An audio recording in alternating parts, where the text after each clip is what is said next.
From Coopers to Corona, sparkling to spirits, low carb to light, Bundy rum to Bacardi. Get expert advice on our entire range, so if you're not sure what you're looking for, we'll not only give you a hand, we'll give you our best price too. Come on in and get it from your local pals. Parafield Airport Liquor Store, proudly independent and family owned. Kings Road, Parafield Airport. The breaking news you need.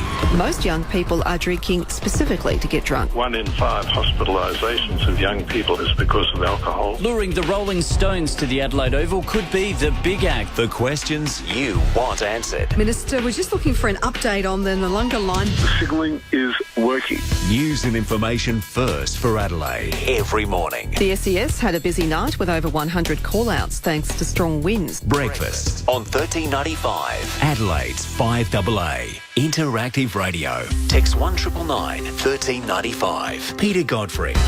18 minutes past 5. Let's take a look at what's happening across the ditch in New Zealand. Selwyn Manning from livenews.co.nz. How are you this morning, Selwyn? Yeah, very good, Peter. Dawning a nice day over there in Auckland? Yeah, it's been dry weather for a wee while, so we've got a little bit of rain coming through, which will do great things for the garden. Yes, we could do with a little bit here too. But that's how things go. We're going to talk first on a bit of a protest happening. A flotilla of yachts protesting in regard to an oil exploration well. Fairly far out. We're off your central western coast. Yeah, that's right. Now, this flotilla, it's 6 yachts. Mm-hmm. Apparently it's been monitored by the New Zealand police, so they tell us. Now, the protest is about, like what you're talking about there, it's the drilling of an exploration well, an oil well, in the deep sea ocean, some 204 kilometres off Raglan.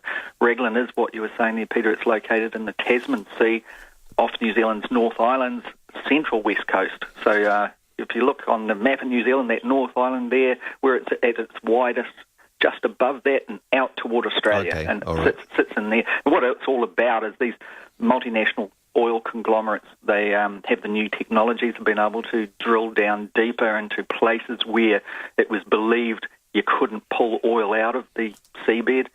These guys have said to the New Zealand government, as they have all over the world, we can pull this stuff out and you guys can get a bit of a royalty out of this. So that's the background to it, Peter. Now, it's hugely controversial over here in New Zealand. Anadarko is the multinational conglomerate in this case that's doing the exploration drilling off the coast. It's especially concerning to environmentalists, and we estimate probably, perhaps many millions of Kiwis here. It seems like there's concerns right across the board because of fears that deep ocean oil drilling can bring with it the added risks of accidents, oil spills that could cause pretty significant environmental disaster off New Zealand's coast. Also fears that if there was a repeat of what we all saw in the Gulf of Mexico, when the oil drilling went wrong and they just couldn't stop it for so long. And if the Americans in kind of closer proximity perhaps couldn't stop that kind of thing, the feeling in New Zealand is, how on earth would the New Zealand government do it when it just isn't in a state of readiness to So do the fear that is that it could end up being something worse because you wouldn't have the capacity to be able to stem it if the worst happens. Yeah. Yes, exactly. So there's all of those kind of things. Now, as I mentioned, the government's wishes to get royalties from this deep sea exploration as soon as it starts to, if for example, these drills, wells they're drilling at the moment are exploration, if they strike it and they think, yep, this is a good oil reserve here, then down goes the exploitation operation where they're taking it out, and that's what the government is hoping on here. Now, with these companies, they wanted a certain degree of protection because they could pick up that there was a sizable and significant protest movement building and resistance to this type of drilling going on. And this is the deep sea drilling in New Zealand. The government passed laws basically designed to prevent any vessel or anyone being able to get closer than 500 metres, so an exclusion zone wrapped around where the drilling would take place.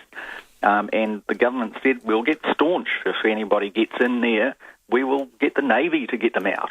It's a pretty serious threats then. to Serious keep that threats. clear. Yeah. And Okay. It's a young minister in charge of this guy called Simon Bridges, who no doubt in the future Australians will hear his name time and time again. He's on the rise, and he's the one who's been aggressively front-footing the government's stance on this. Now, yesterday the police, they confirmed that they're monitoring the Greenpeace vessel that's called the SV Vega, which is apparently has broken the 500-metre exclusion zone. It's about 200 metres off the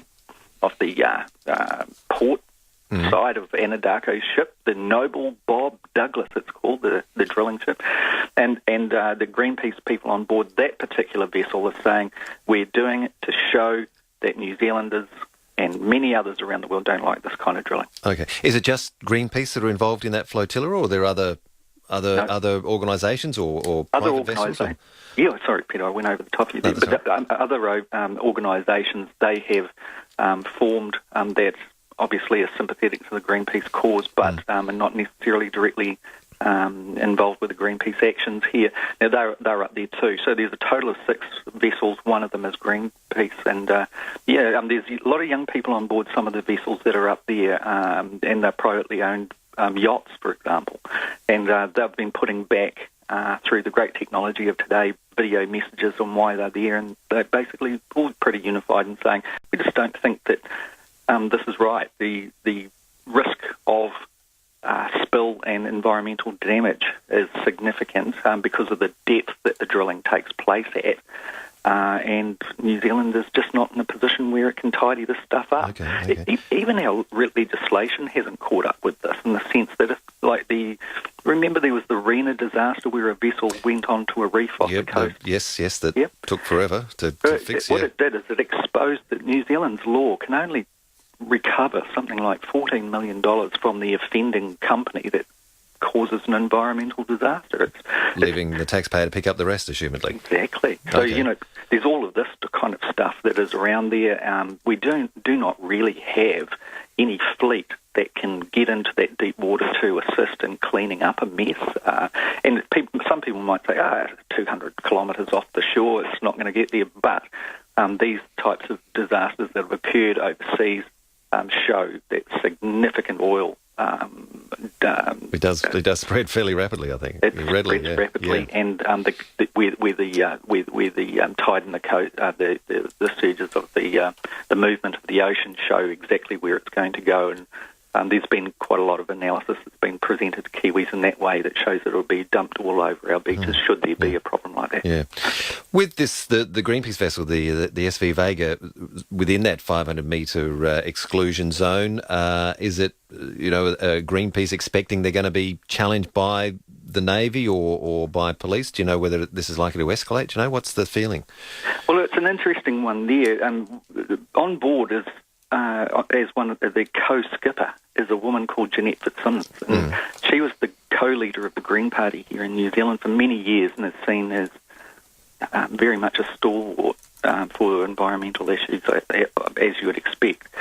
And she's saying, well, we have a purpose here, and we've got a certain degree of strategy that we'll be deploying. It's really up to them to play their own hand. I guess that's a paraphrase, but that seems to be what she was saying yesterday.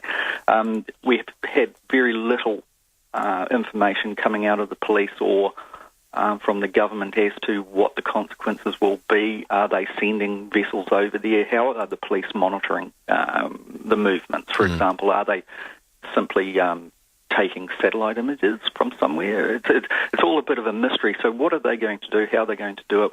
How are they going to ensure the safety, perhaps, is one of the things that concerns a lot of people relating to the Greenpeace ship getting too close. Yeah. The warnings coming across from the Anadarko ship, the drilling ship, have been saying, get back, it's dangerous. Greenpeace has been saying, we merely want to deliver to you a message that has been signed by many New Zealanders. And so it's at that stage. Yeah. All right. We'll follow that one with interest. On to, bigger news in a musical sense, at least. We're excited about the Rolling Stones performing in Adelaide early next year, but so are you guys. You've got the Stones coming to Auckland after they've been here. Yeah. We had this confirmed yesterday, Peter, from the touring company, Frontier Touring. Yep. Apparently, it's named, and it was on the back. We'd heard that the Adelaide Oval was going to be the place for the Rolling Stones concert in Australia, and so there was a lot of excitement about that because there's even in New Zealand, there's these new flights that go between Auckland and Adelaide. Yep. And the Rolling Stones have been such a draw card that you would be, a lot of people are probably sitting here thinking, oh, it'd be worth the ticket. We'd check out Adelaide and all it's got to offer and also see the Rolling Stones as a double bonus, And then the news came through, well, the Rolling Stones are going to be performing in New Zealand. Now, the actual location in New Zealand is yet to be confirmed, as I understand it, but it may be something that is a huge event. In March, the weather is perfect here in New Zealand for such a concert, and one would imagine that, it's going to be some sensational piece of performance, that's for sure. Absolutely. We're excited about it. The fact that it's drawing a lot of attention to Adelaide Oval, and it's the major work that's been done redeveloping it, looking sensational, the whole stadium. So it does look fantastic. I mean, a lot of us over here weren't aware of all of that refurbishment, but we certainly are now. And this seems like a fantastic opportunity. Isn't it great, too, that, the traditional tracks of perhaps going to Sydney or Melbourne, etc., the Rolling Stones are saying, we're going to go down there. We haven't been there for 20 years. Here, they were here 8 years ago, and I couldn't get a ticket, as many thousands couldn't.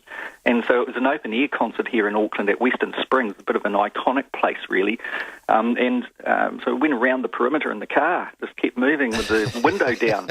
And it was fantastic, even from the car, with the window down. Yeah, so absolutely. Imagine what it would be like in a proper stadium. Yeah, well, maybe you might need to get on one of the cheap flights to come and see them at the new Adelaide Oval and then catch them in Auckland as well. We can all do that. Well, that'll be all See right. them twice.